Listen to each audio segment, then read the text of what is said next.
Hanya karena senggolan motor di jalan, seorang kakek parubaya di Padang, Sumatera Barat diamankan polisi karena mengeroyok seorang pengendara sepeda motor hingga luka parah.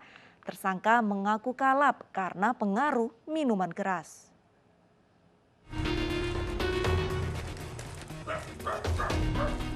Seorang kakek berumur 65 tahun diamankan kepolisian Polsek Klubek, Padang, Sumatera Barat karena telah mengeroyok seorang pemotor. Pelaku ditangkap tanpa perlawanan di rumahnya. Aksi dipicu hanya karena senggolan motor di jalan antara motor dirinya dan motor korban. Penangkapan dilakukan setelah adanya laporan dari korban yang terluka di bagian kepala dan wajah akibat pukulan benda tumpul oleh pelaku. Selain tersangka utama yakni Eduardos Azitema, polisi juga memburu tersangka lainnya yakni Niki di rumahnya. Namun Niki sudah melarikan diri. Petugas juga menyita sebuah palu yang disembunyikan di bawah lemari rumahnya yang digunakan tersangka untuk menganiaya korban. Tersangka mengaku saat itu dalam pengaruh minuman keras. Tersangka sedang mengendarai sepeda motor dan berpapasan dengan korban. Pada saat itu antara korban dengan pelaku bersenggolan, kemudian berlanjut dengan pertengkaran mulut sehingga terjadi penganiayaan yang mengakibatkan korban luka di bagian kepala dan hidung patah yang dipukul dengan menggunakan alat bantu berupa palu. Hingga kini polisi masih mengejar satu orang rekan pelaku lainnya yang melarikan diri. Atas perbuatannya, tersangka dijerat dengan pasal tentang penganiayaan dan pengeroyokan dengan ancaman hukuman maksimal 9 tahun penjara.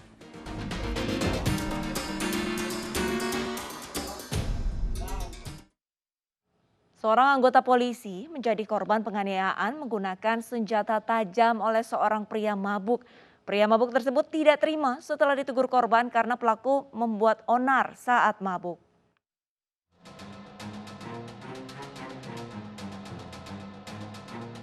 Yasep Iskandar, anggota Satuan Samapta Polres Bangkan Selatan mengalami luka serius di bagian kepala, wajah, leher, dan tangannya setelah dianiaya oleh Wiwin Haryanto, warga Sukadamai, Toboali, Bangka Selatan menggunakan senjata tajam. Sesaat setelah kejadian, tim Pantar Satreskrim Polres Bangka Selatan langsung bergerak cepat membekuk pelaku. Pelaku kemudian langsung dibawa ke Mapolres Bangka Selatan untuk pemeriksaan lebih lanjut. Berdasarkan hasil pemeriksaan polisi, pelaku menganiaya korban saat dalam pengaruh minuman keras dan membuat keributan di lingkungan tempat tinggalnya yang berdekatan dengan tempat tinggal korban. Tak terima dinasehati korban, pelaku menyerang korban dari belakang menggunakan senjata tajam. Sempat melakukan perlawanan, korban akhirnya terjatuh. Akibat serangan dari pelaku, korban mengalami luka senjata tajam serius di beberapa bagian tubuhnya. Korban yang terluka langsung dibawa warga sekitar ke Rumah Sakit Unit Gawat Darurat Pusyandik Bakti Tima Toboali untuk perawatan intensif. Jadi kronologisnya adalah Wiwin dan anggota ini memang sudah kenal. Cuma Wiwin ini terkenal di lingkungannya suka mabuk dan juga begitu. Pada saat itu anggota yang melaksanakan PAM di Tepus pulang untuk ganti baju menegur saudara Wiwin bahwa dia mabuk, teriak-teriak menggunakan parah. Setelah ditegur, anggota ini ngobrol sama temannya, tiba-tiba dibacok dari belakang oleh Wiwin ini. Kemudian anggota kita bawa rumah sakit, kemudian Wiwin kita amankan di Satreskrim.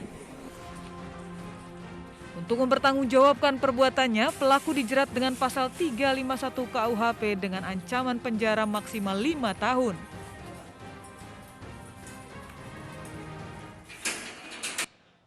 Tersinggung ditegur saat berbuat onar seorang pemuda yang mabuk di Kabupaten Maros, Sulawesi Selatan, tega menikam tetangganya hingga tewas. Korban tewas akibat luka di perut dan tangan kanannya.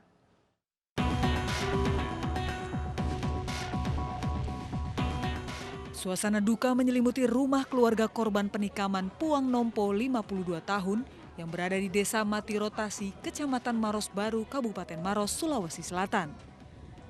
Korban tewas akibat dianiaya tetangganya sendiri, yakni SL 21 tahun saat menegur pelaku yang mabuk dan berbuat onar.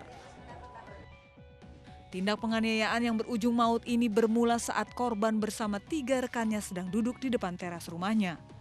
Pelaku yang dalam kondisi mabuk melintas di depan rumah korban dan berbuat onar. Korban menegur pelaku, namun pelaku tidak terima dan menyerang korban secara membabi buta menggunakan senjata tajam, sementara 2 rekan korban kabur karena takut oleh serangan pelaku. Usai menganiaya korban, pelaku kabur meninggalkan korban yang tergeletak bersimbah darah. Korban sempat mencoba menyelamatkan diri ke rumah warga dan dibawa ke Rumah Sakit Umum Daerah Salewangang, Maros. Namun akibat luka serius di bagian perutnya, korban meninggal dunia usai menjalani perawatan medis. Petugas terpaksa menghadiahi timah panas di kaki pelaku, lantaran pelaku sempat mencoba kabur saat akan menunjukkan barang buktinya. Ya, sempat kabur, hanya kita langsung bergerak cepat dan kita dibantu oleh anggota Kodim juga yang ada di TKP, kita berhasil amankan. Segera amankan, karena kalau tidak segera kita amankan, dikhawatirkan korban ini melarikan diri, pertama. Yang kedua menghilangkan barang bukti, yang ketiga bisa jadi jangan sampai aksi main hakim sendiri dari keluarga korban. Sementara keluarga korban berharap pelaku mendapatkan hukuman yang setimpal. Saya ingin sesuai dengan hukum, serahkan kepada pihak yang berwajib untuk menangani. Jangan sampai ini dianggap biasa-biasa sepele, padahal ini sudah kerugian bagi keluarga kami, termasuk ciri istilah orang Makassar ya. Artinya dituntut pelaku sesuai dengan hukum yang berlaku.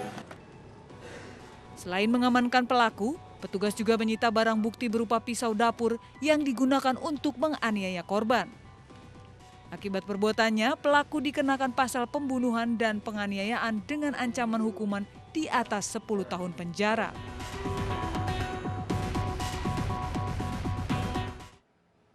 Sementara di Cimahi, Jawa Barat, pemirsa, sekelompok pemuda mabuk mengeroyok pria lansia berusia 69 tahun hingga tewas. Para pelaku tidak terima ditegur korban saat mendengarkan musik dengan keras. Aksi penganiayaan terhadap lansia ini terekam kamera pengawas.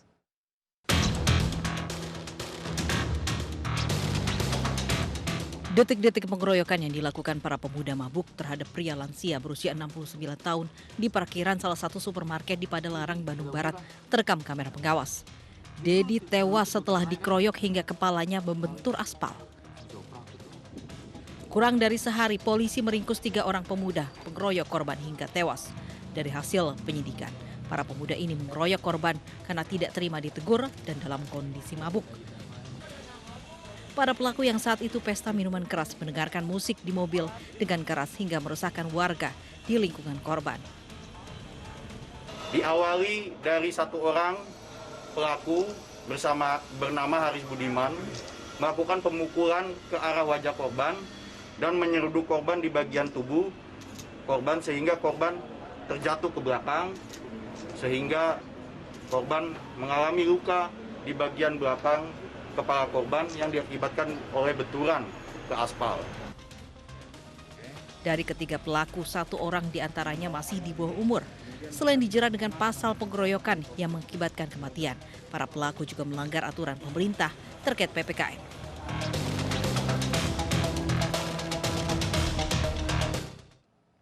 Setelah menjadi tersangka tindak pidana pornografi, artis yang juga disc joki Dinar Kendi dikenakan wajib lapor. Selengkapnya sesaat lagi, tetaplah bersama kami.